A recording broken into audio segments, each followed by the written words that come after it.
El día de ayer fue el día del maestro, de la maestra. Muchas felicidades a todos, a todas. Y este día llegó con torta bajo el brazo porque la presidenta anunció un aumento al salario de los maestros del 9% y un 1% adicional a partir de septiembre. Así que mientras en los sexenios neoliberales, mientras Peña Nieto y compañía perseguían a los maestros, los señalaban, los estigmatizaban, los culpaban de la situación en materia educativa, ahora se dignifica al magisterio.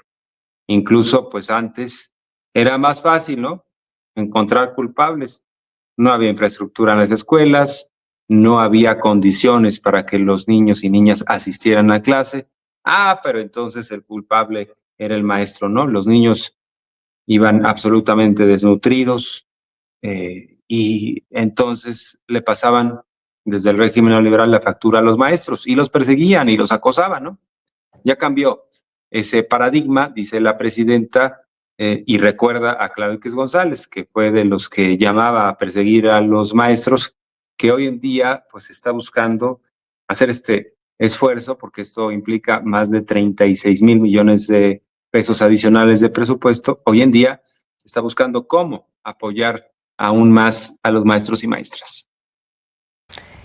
Con este aumento del 9% y después un 1% adicional a partir de septiembre de retribución a los maestros y las maestras, el salario que van a tener es superior al salario medio del IMSS del mes de abril. Entonces es un esfuerzo que se está haciendo y además porque consideramos que las y los maestros son lo mejor de México. Durante años, ayer estuvieron pasando aquel video de Claudio X González burlándose y calumniando a las maestras y los maestros de México y además llamando a la represión. Nosotros no somos así y va a haber diálogo con la gente. Entonces fue el aumento salarial, una semana más de vacaciones, es decir, aumentar una semana del calendario escolar para las vacaciones. En mi época, tengo 62 años, cumplo 63 este año. Cuando estudiábamos en la primaria, el calendario escolar salía uno el 15 de junio, son esas cosas que se le quedan grabadas a uno, porque ansía las vacaciones cuando uno es niña o niño, y se entraba el 3 de septiembre, más o menos. Más o menos. Eran como 2 meses y medio de vacaciones. En Europa, las niñas y los niños tienen 3 meses de vacaciones. Después Zedillo, justo Zedillo, fue el que dijo, no, menos vacaciones para que los estudiantes estudien más. Y entonces, ¿qué es lo que sucede para las y los maestros? Ahora a ver cómo está el calendario escolar sin esa semana adicional. Salen en julio y entran en agosto. Es como un mes, un poquitito más de un mes de vacaciones. Y las y los maestros pues tienen menos, porque cuando se acaba el calendario escolar, frente a clase, todavía se quedan los maestros haciendo tu trabajo y luego entran antes. Entonces planteamos una semana más de vacaciones, pues, porque se lo merecen. Y por cierto, ¿en qué anda Ricardo Anaya, el coordinador de los senadores del PAN? Vamos a su cuenta de X porque hoy la presidenta cuestionó públicamente a este legislador. Le dijo, ¿en dónde estuviste por 6 años en los Estados Unidos? ¿No? ¿Por qué? Porque no quiso rendir cuentas, se fue prófugo de la justicia, decía ser un perseguido político. Los propios priistas lo definieron en su momento como un vulgar ladrón. En el 2018, en el debate presidencial, López Obrador se protegió la cartera cuando Ricardo Anaya se le acercó. Pero a ver, ahí tenemos lo que recién plantea el coordinador de los senadores del PAN, que fue nombrado por el propio presidente del partido, Jorge Romero, considerado jefe del cártel inmobiliario por la 4T, ¿no? Así le han puesto la etiqueta. A ver, vamos a escuchar esto de Ricardo Anaya, que hoy pues según él es un político calificado, tiene según él calidad moral para hablar de asuntos de corrupción. Según él, está muy preocupado por el país. A ver, vamos a escuchar lo que dice Ricardo Anaya. Ahí les va. Lo que nosotros hoy venimos a exigir es justamente que rompan el pacto de impunidad.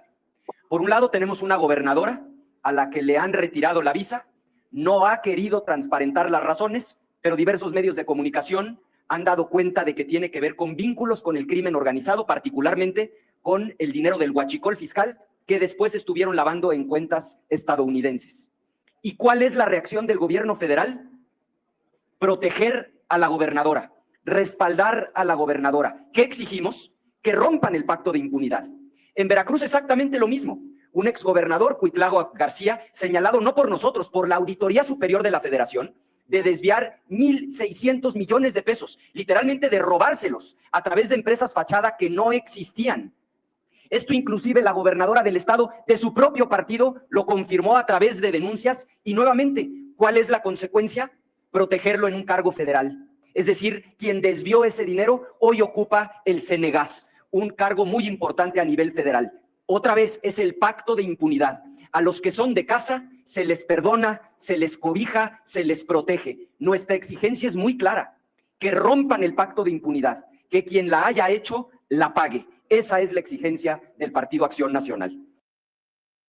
Dice que quien la haya hecho la pague. Pues él no la pagó, él se echó a correr, él se fue prófugo de la justicia a Estados Unidos a través de Tamaulipas, salió cuando casualmente, casualidad, ¿no? Gobernaba allá en Tamaulipas del panista Francisco García Cabeza de Vaca, su protector, ¿no? Entonces, les encanta estas frases hechas a los panistas, a los conservadores. Quien la hace, la paga. Pues él la hizo y no la pagó. Él se fugó, se fue impune, es decir, sin castigo. Había toda una indagatoria que se hizo desde los tiempos de Peña Nieto, se judicializó, pero él se fue a los Estados Unidos y no dio la cara. Entonces, que no nos quiera dar lecciones de moral, ¿no? Ricardo Anaya, por favor, no nos chupamos el dedo. Así que vamos a escuchar lo que dijo la presidenta a propósito de Ricardo Anaya, que empieza ya a ser un cliente frecuente, ¿no? De las mañaneras del pueblo. ¿Dónde vivió 6 años Anaya? Digo, ¿no? O sea, 6 años vivió en Estados Unidos, porque supuestamente tenía una persecución en México, ¿no? Entonces, más bien, pienso yo, como representantes populares, porque aunque hayan llegado por la lista del Senado, porque no llegó por el voto popular, llegó por la lista del Senado, pues ¿a quién deberían de dirigirse? Al gobierno de los Estados Unidos, ¿no? Porque aquí, a diferencia del pasado, se defiende a México, siempre. Entonces, una sugerencia, ¿por qué no se dirige el senador Anaya al gobierno de los Estados Unidos? Si es que él cree que hay un asunto de intervencionismo, ¿no?